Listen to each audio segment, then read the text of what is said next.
Bago ang lahat, magpalakpakan muna tayo. Yeah. Napakahusay talaga. Napakahusay ng performance ng ating pinakamamahal na si dating Presidente Rodrigo. May gusto ko sabihin, Boss Dada. Tatawa lang ako. Sarap pagtawanan. Sarap pagtawanan. Iba ka talaga, PRRD. Ikaw, wala talagang tatalo sa iyo. Hindi nakaporma siya. Bago ang lahat, Sunog. tayo ay mapapanood sa Facebook page ng Banateros Brothers and Banateros Facebook Official. Siyempre, kapartner mo sa Balita at Serbisyo at sa DJR 1026 News and Sunshine Media News Channel sa YouTube.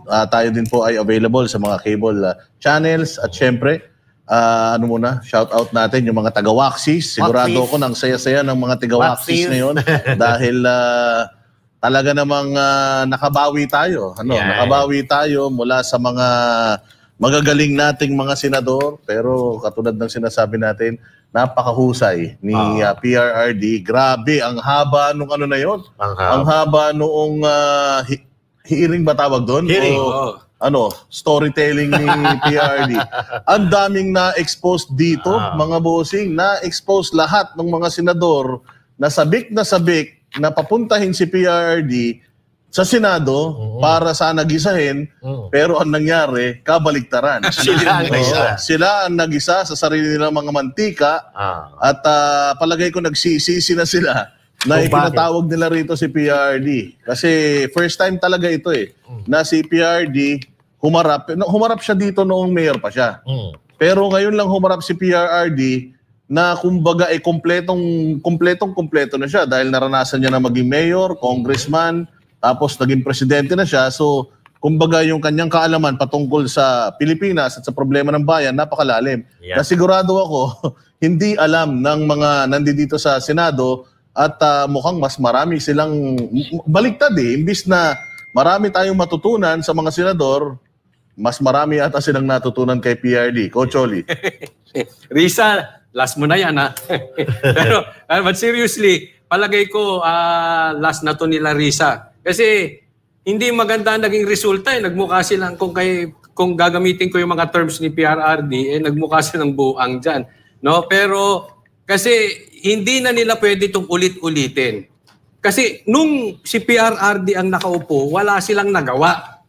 Di ba? Hindi nila, di ba? Yung tapang-tapangan nila, walang nangyari.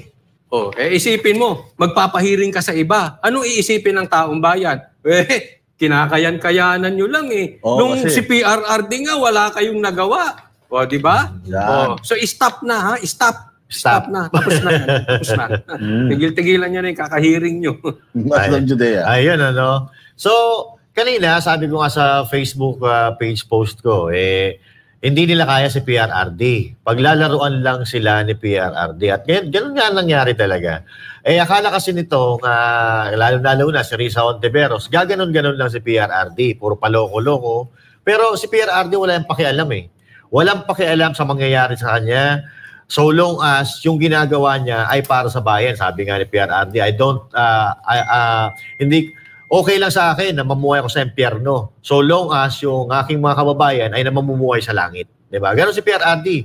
Nakita niyo naman kanina, kung pwedeng makontempt si PRRD sa mga pinagsasabi niya kanina, pero wala siyang pakialam. Contempt niyo ako, bahala kayo sa buhay niyo. Basta, sasabihin ko ang mga gusto kong sabihin. Tama, sinabi ni Boss Dada Imbis na makakuha tayo, matuto tayo sa mga senador, mukhang sila ata ang natuto kay PRRD. So, iba kasi si PRRD. Si PRRD, yun nga sinasabi natin, nagaling sa mahirap na pamilya, nag-mayor, naging prosecutor, naging congressman, naging presidente.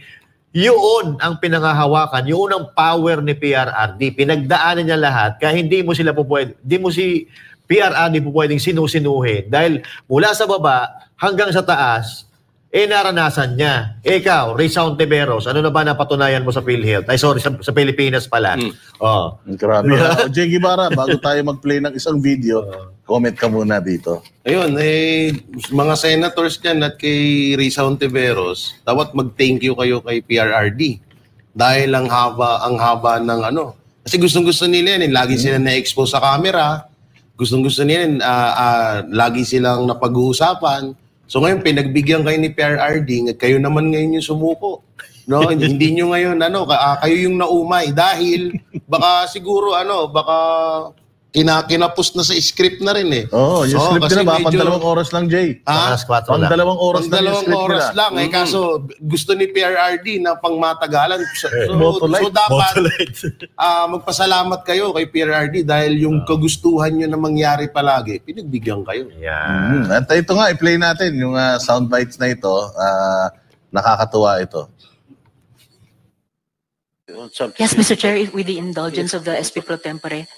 Says Senator Risa. Opo, Mr. Chair, kasi siguro napansin, pati ng former president, yung shock ng lahat. Bakit, sir, yan ba ang trabaho ng pulis? Na pumatay ng mga suspected criminals? Sir, yung mic nyo. Pag lumaban. Bakit Iba sila po yung pagka-express kasi kanina, so I had to clarify. Bakit Salamat, sila- SP Pro Tempore. bakit sila Salamat, Mr. makamatay? Chair. No. Hindi yan ang tanong ko. Talagang napaka hindi magandang impression po ng mga statements kanina. Kaya I appreciate the candor of Yusek Kuy at pati kanina ni General Danao. Look, ma'am, about it. may I Salamat tayo, interrupt Mr. Chair. you I'm done, Mr. Chair. for now. kindly? Go ahead, sir. Itong mga to, ma'am, galing ito ng mga sa Academy PMA. Hindi ito mga bubo. Hindi rin ito papayag na utusan mo ng illegal. Doon yan sa academy nila, sa PMA, they are from there to, yung talaga yung batas. Kaya pag inutusan mo yan, sabihin mo, patayin mo, sabihin, sir, mukhang hindi pwede yan, sir. I tried. Ako mismo, I tried. Ako, marami ako, patay mo, sir.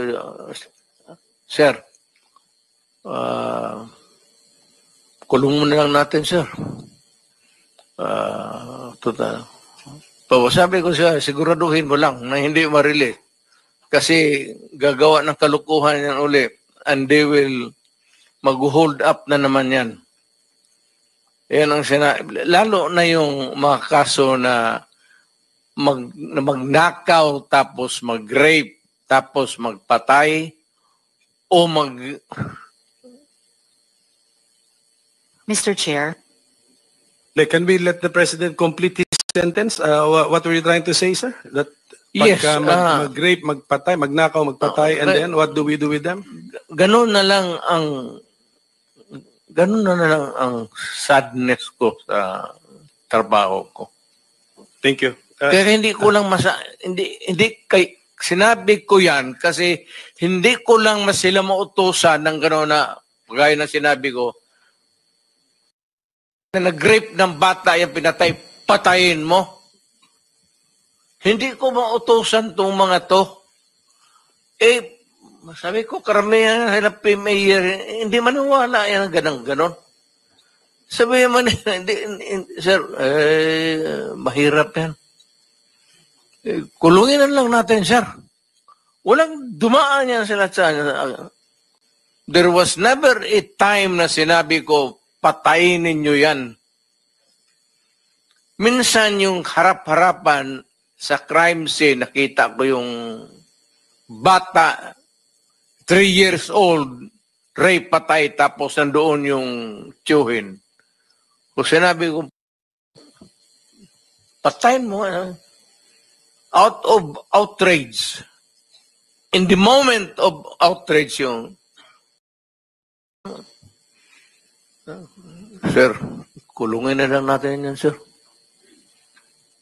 Ano nangyari doon, Mr. President? Yung insidente na yun, napatay nga yung tito? Pinatay? Hindi. Hindi. Mr. Chair. Yes, Senator Risa. Alam ko po na matatalino mga taga-Philippine Military Academy. Hindi po yan ang issue.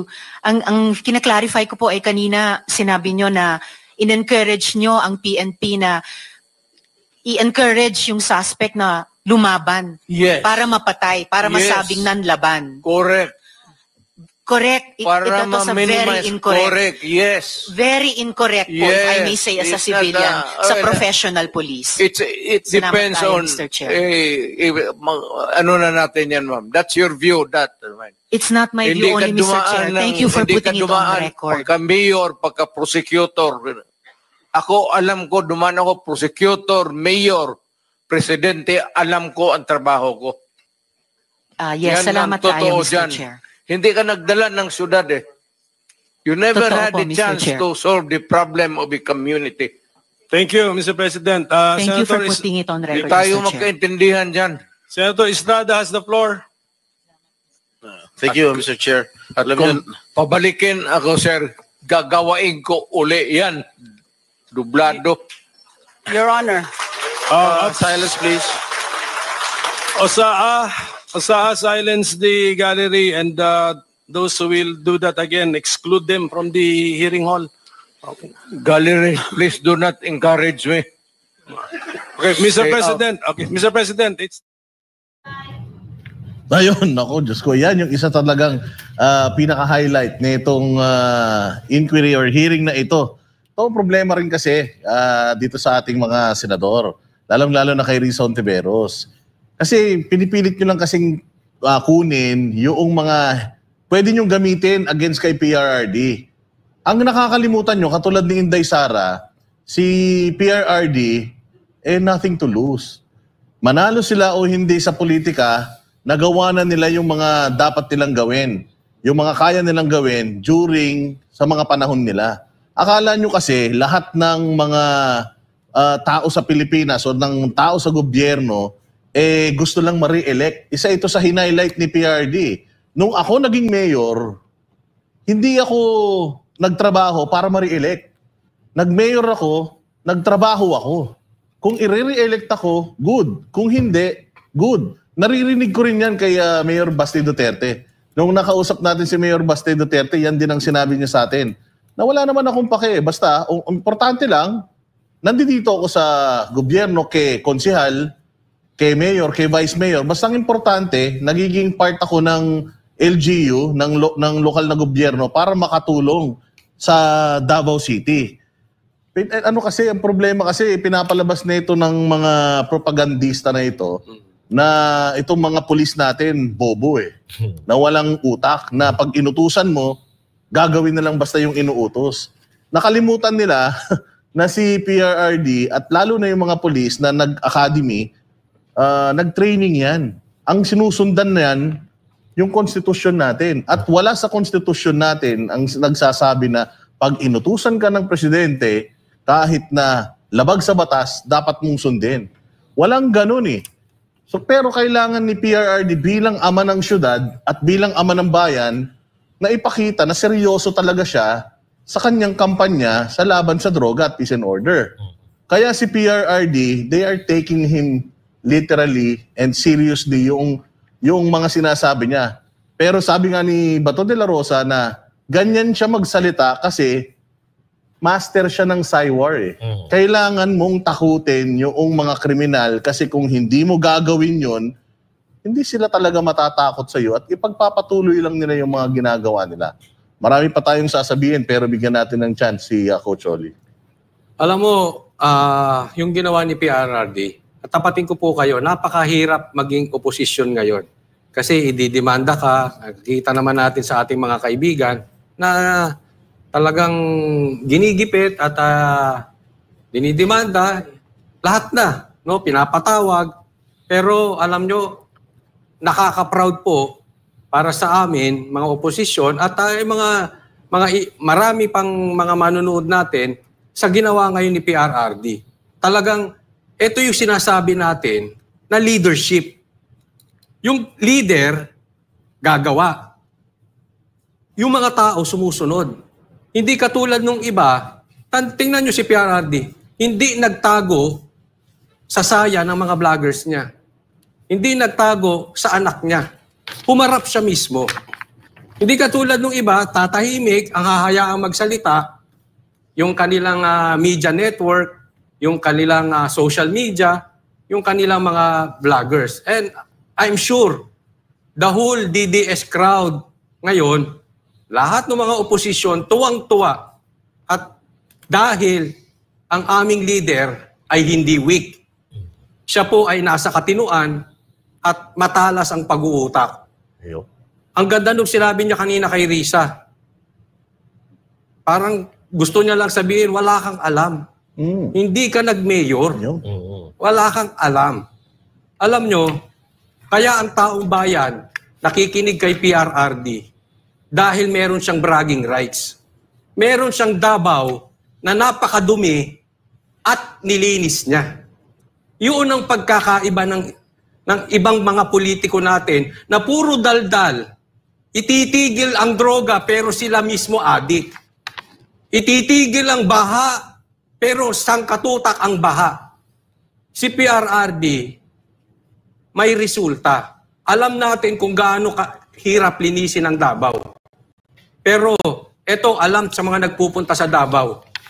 Hindi po nakakatakot mag-ikot doon. Kahit ikaw ay babae, hating gabi, mag-ikot-ikot ka ron. Walang maoy, walang pakalat-kalat. Napakalinis ng syudad. Kaya very proud ang mga tao sa kanya. Hindi mo pwedeng pigilan yung pagmamahal ng taong bayan. Alam mo, pansinin nyo, hindi tumakbo si PRRD sa vloggers. Ang mga vloggers ay nagrarally behind PRRD. And it's not the other way around, gaya ng ginagawa ng mga ibang politiko. Kaya maraming salamat PRRD. Sa tingin ko, talagang titigilan na nila yung mga Senate inquiry na yan o kung mga inquiry, panahon na palagay. Ayun. Judea. So ayan na nga, no? Ito yung si PRRD, ito yung resulta na hindi nagpakanlong doon sa mga malalaking tao. Hindi nagpakanlong doon sa Senate na tinatawag nating mga kingmaker. Kasi si PRRD, nanalo siya dahil sa suporta ng taong bayan. Hindi sa suporta ng kaninong politiko, kaninong oligarko. Ang dala ni PRRD sa atin ay yung kanyang experience. Kahit sa anong aspeto ng buhay, kahit hindi ka matalino, pag ikaw ay maraming experience, that will bring you somewhere. Si PRRD, marami ng experience, matalino pa, kaya siya nag-stand out bilang presidente ng Pilipinas. Si PRRD, kapag nagsasalita, pinapakinggan dahil may matututunan ka. Yung iba dyan, nagsasalita dahil nakikinig sila sa mga salita ng ibang politiko dahil binabayaran sila. Ito dapat ang pamantayan ng bawat politiko dito sa ating bansa. Kanina narinig nyo naman, nakita nyo naman, napanood nyo naman yung hearing kanina. Actually, para sa akin, hindi hearing yun eh. Para sa akin, yung magulang ay nagbibigay ng payo sa kanyang mga anak. Napilit, ginigiba ni Risa Hontiveros kanina na ang kinukuha lang yung mga pangit na sitwasyon doon sa hearing na yon, pero hindi naman siya uubra kay PRRD.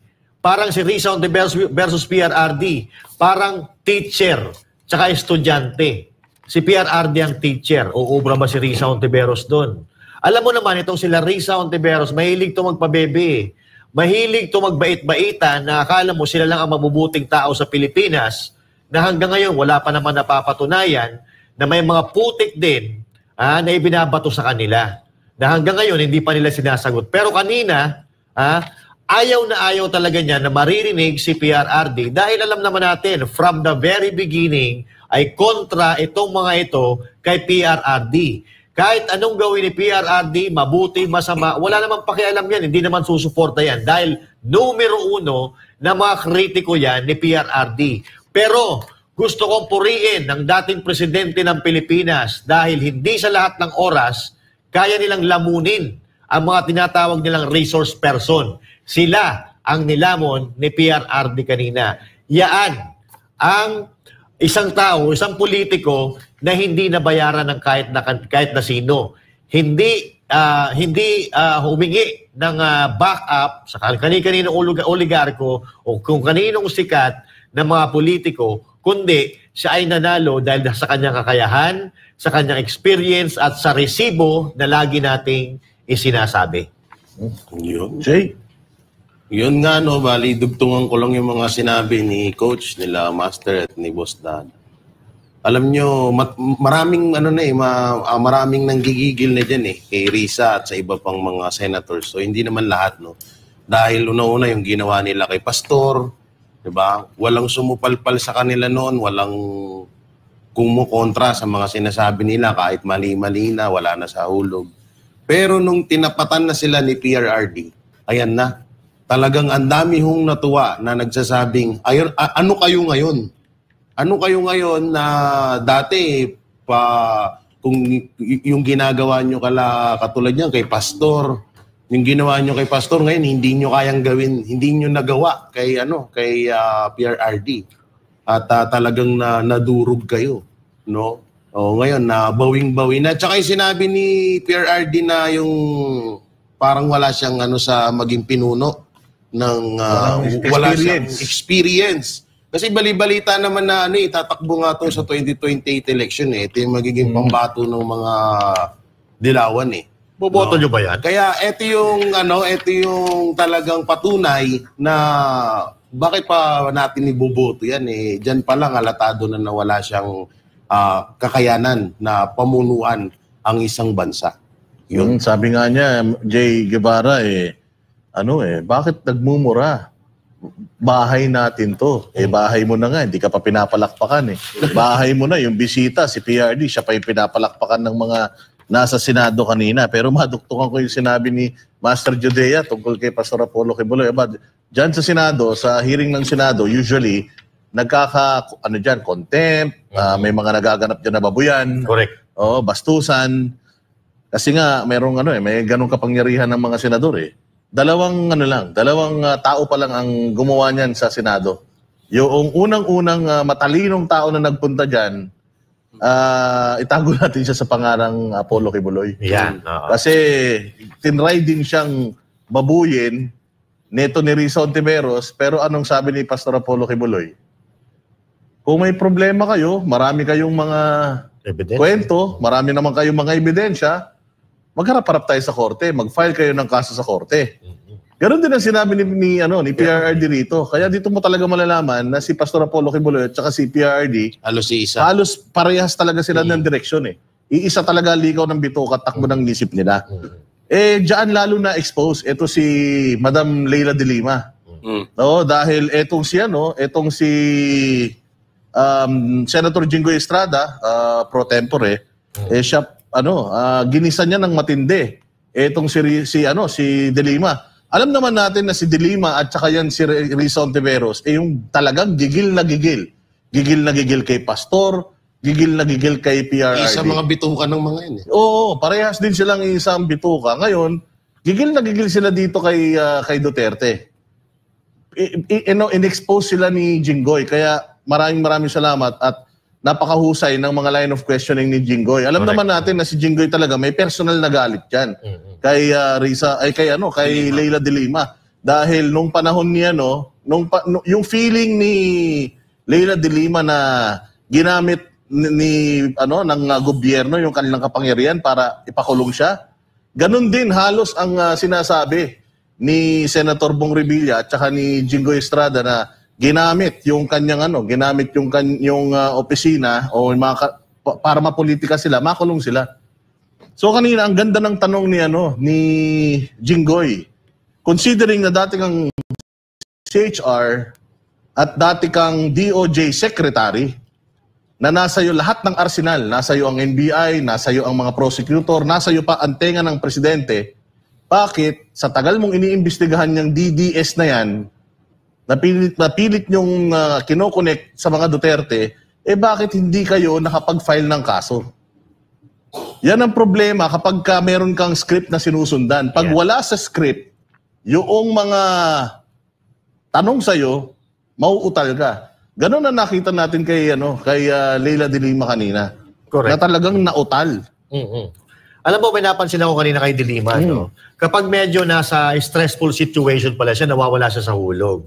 Di lang natin alam kasi baka wala doon si Junel. Eh baka si Junel na nagpapalakas ng loob sa kay Senator Wag niyo Laila. makikita si Coach Oli. O ay, naku po, pag si Coach Oli, yari na. Talagang hindi niya Kung kay Dayan, gwapong-gwapo na siya, pag nakita pa nila si Coach Oli, yari tayo dyan. Pero dugtong ko lang ang ganda ng mga sinabi ng mga general. Lalong-lalo na si General, yun, hindi ko matanda yung pangalan, na sinasabi nila na, katulad nito, may isang babae na ultimong siya, binabaril siya ng asawa niya. Paano pa kaya kami? Kasi palaging yan ang naririnig natin sa mga witness ng mga diyan sa komite, diyan sa Senado laban sa war on drug ni PRRD. Ang sinasabi lagi is inuutusan silang patayin yung suspect or yung addict na yun. O ngayon may nagsalita ng mga general ngayon na anong gagawin namin? Yung asawa nga binabaril nun kami pa kaya alam niyang huhulihin namin sila. Kaya yun isa rin sa mga napakagandang parte na yun dahil matagal ho nating hindi naririnig yun lalong-lalo na sa mga witnesses na yung mga convicted dyan na kinukuha nila na para gawing witness dun sa nangyaring war on drug ni PRRD noon. Coach Oli. Buntis pa yun, ha? Oo. Buntis pa yung binabaril. Kasi tama naman kasi sinabi ni Jay, babarilin yung asawa, tatawagin mo yung si HR. At that point, wala ka ng choice, dalawa lang yun. Papayagan mong barilin yung asawa, manood ka, o barilin mo yung addict na yun. At yung kinuwento din ni Senator Bato, na masakit sa kanila na magka-classmate sila, dati yung mga police na inassign dun sa mission na yun, pagdating doon, anong gagawin nila? Alangan naman sila yung mapatay nung addict na yun. Di yung gawin nila, may baril kami, police kami, no choice, siyempre, kailangan namin depensahan din yung sarili namin. Baka mas gusto nila ang mabaril yung asawa. Tsaka yung mga police, baka yun ang gusto nila. Ganun Ganun ang gustong palabasin. Wala nga nag-imbestiga yung nangyari dun sa KOJC. Pinaimbestigahan nyo ba yung mga batang na-trauma doon? Tama. Eto, balikan lang natin si dating Senator Laila de Lima. Nalilito ka na, magkamukha kasi. Magkamukha kasi, tsaka magkaligaw din ang bituka para sa ugali. Pati ugali, mga santa-santahan na may mga tinatago rin palang But anyway, yung tama yung sinabi ni Boss Dada kanina na naging DOJ Secretary, hawak mo lahat. Bakit hindi ka nag-file ng kaso dati? Alam niyo kung bakit? Kasi hindi tatayo yung kaso. Ginagamit nila lang yung EJK na yan, yung mga DDS na yan, para pag-usapan sila. May mapag-usapan para makita sila sa telebisyon. Kumbaga, pang mileage ba? Media mileage. In short, grandstanding. Grandstanding. Kasi kung meron talaga silang mga ebidensya, noon pa lang, napakulong na nila si PRRD. Mayor pa lang si PRRD noon nung iniimbestigahan niya ni Laila de Lima. Bakit hindi niya napakulong? Kasi nga, hindi yan tatayo sa kaso. Iba kasi yung mga haka-haka kaysa sa tunay na ebidensya. Yun po ang katotohanan dyan. Kaya hanggang ngayon, ginagawa nilang marites, yung AJK pa rin, sabi nga ni PRRD kanina, di sampahan nyo na ako ng kaso. Marami pala kayong ebidensya, bakit di nyo ginagawa? Sinisensationalize kasi nila kahit si Ms. Ontiveros kanina Pinipikap niya yung mga alam niyang kaya niyang ikahon si Duterte. Ang hindi mo kasi alam, bukod sa hindi ka na nga naging mayor, hindi ka pa naging presidente, hindi ka pa naging prosecutor, at yun ang sinasabi ni PRD dito, wala kang alam. So wala kayong alam kung gaano talaga kagaling si PRRD pagdating sa mga ganitong bagay. Si Bato na nga ang nagsabi na master siya ng saywar. Na minsan, gagawa lang siya ng chismis, enough para magpatayan itong mga sindikato, sila magpatayan. So, minsan nga, nasisave pa yung, kumbaga, instead, police yung nagtatrabaho, sila na yung nagpapatayan sa isa't isa. Correct. At sana, matauhan sila sa nangyari ngayon. Sana, akala kasi nila, kakaya-kayanin nila si PRRD. Di kanina, napahiya sila, sunog. Nagkamali sila ng pinatawag na na testigo. Yung unang testigo nila na taga Antipolo daw. Na nagbumibili daw sila ng droga sa pulis. Ayun, sinasabi nila na bumibili daw sila ng droga sa pulis. Yung kumbaga ninja cops. Yun yung issue ni PRD, July. Mayo pa lang naging, July 2016 ha? Mayo pa lang si PRRD nanalo. So usually mag-a-assume yun pagkatapos ng siguro mga August na or July. Pero namatay yung asawa niya, pinatay yung asawa niya noong mga pulis ng July. So ang pinupunto dito is bago umupo si PRRD, ang campaign slogan niya is talagang ubusin lahat ng durugista at kriminal sa Pilipinas. Kaya bago pa man siya maupo, itong mga police na mga ninja cops, naglinis na sila ng hanay nila, lahat ng loose ends. Para hindi na mapagsumbong. Nililigpit na nila. Natatandaan mo yung isang rapist na nahuli, na duguan, sabi niya, kailangan ko ng manggahasa ngayon. Kasi pag si President Duterte na, yung presidente, wala na, finish na. Tatandaan niyo? Classic yun eh. So bago pa man upo si PRRD bilang presidente, marami ng mga police, dahil alam nila na magkakaroon ng cleansing, marami ng mga police na yung kanilang mga maruruming pulis na yung kanilang mga maruruming gawain, nililinis na nila unti-unti. So akala nila yung testigo na yun kanina ay makakatulong para mapasama si PRD at yung mga kapulisan. Nakita ko nga yung mata ni Risa Ontiveros kanina, nagsasalita yung asawa. Nagsasalita, namatay yung asawa nito, pinatay. Akala nila magagamit nila. Yung pala, bago pa maupo si PRRD, tsaka pinatay yung asawa. So parang lumalabas na pinatotohanan lang nung testigo na yon na talagang yung mga pulis, gumalaw sila ng sarili nila dahil sa takot kay PRRD. Coach Oli. Itong nangyaring pag-iimbita kay PRRD, may dagdag ko lang na nagbukas ng pintuan o nagbukas ng napakalaking gate na pwede nang imbestigahan ng presidente sa Senado. Bigla tuloy ako napaisip. Pag-alis kaya ni BBM, kaya niyang tumayo, kaya niyang mag-isa dyan sa Senado at sagutin niya mga yang gaya ng ginawa ni PRRD. Diba? Hindi, ang problema, Coach Oli, kung ang uupo si Inday Sara, let's say for example, o kaya maging presidente si Pastor Apollo Kibuloy, malay mo naman. Ang problema, hindi ganun ang brand ng mga Duterte. Ang politika ng mga Duterte is magtrabaho. Hindi gumagante. Hindi yan sila gagante. Si PRD, hindi naman yan gumante sa mga kalaban niya.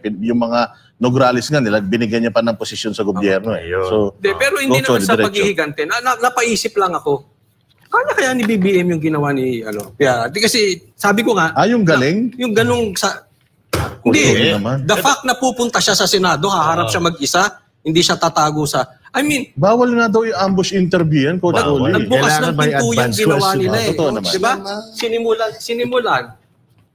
Sinimulan nila kay PRRD, magtutuloy-tuloy na mag-iimbestiga ng mga presidente. Nag-set ng standard. Si PRRD. Sige. Parang sinasabi ni PRRD, sa susunod pagbaba ni Bongbong, gawin nyo rin to. Pero yung tanong mo kanina... Ang tanong, pupunta kaya? Pero kung makakasagot siya katulad ng sagot ni PRRD, hindi natin alam. Pero sama niya yung mga vlogger niya para makasagot para sa kanya. Yun. Total, ganun naman ang ginagawa nila eh. Pero ako sigurado kung anong gagawin niya. Magtatanong, ano gagawin natin? Hindi, para sa akin hindi kakayanin coach ni yan. Baka may matay. Kasi doon pangalan sa Bagyo lang, no? Sa Bagyo lang gumanon yun.